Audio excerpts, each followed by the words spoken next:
Assalomu alaykum qadrdonlar. Mana atrofon pechkamizni obzor qilamiz dedik. Inshaalloh obzor qilamiz. Mana obuna bo'lib, like bosib qo'yasizlar. Yana yangiliklar bo'ladi inshaalloh. Bu atrofon pechkamizni tepa qismi uzunasiga 50 sm, 5 ga 10 profildan.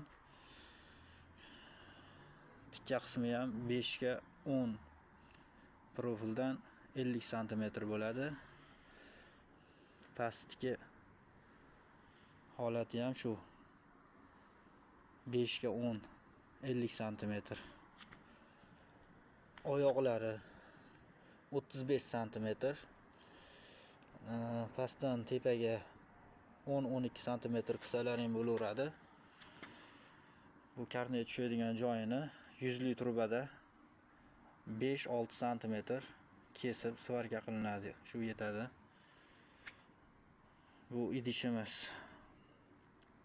5 ga 10 profildan 10 ga 10 profil qisalaring ham bo'laveradi. Materiallaring bo'lsa, turba qisalaring ham bo'laveradi. Men bo'yini 25 sm qildim.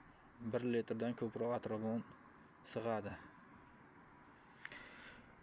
Endi bu yonadigan idishimiz 8 sm, 8,5 sm qisalaring bo'laveradi.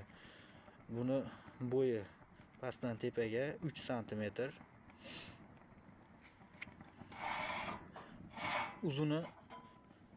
Uzuni 49 sm. Bunimiz 50 sm. Endi mana balgarkada kesib qo'yiladi.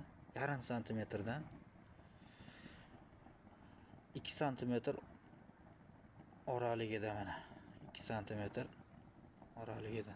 Buni ham kesdim, svarkalab yubordim. Chunki bu atrofon tushib yaqin bo'lib qo'ygan ekan. Bu joydan o't chiqdi. O'shanga svarkalab yubordim. Bu teplitsasi bor, parnigi bor. Tovuq boqiydigan odamlarga yaxshi ekan inshaalloh.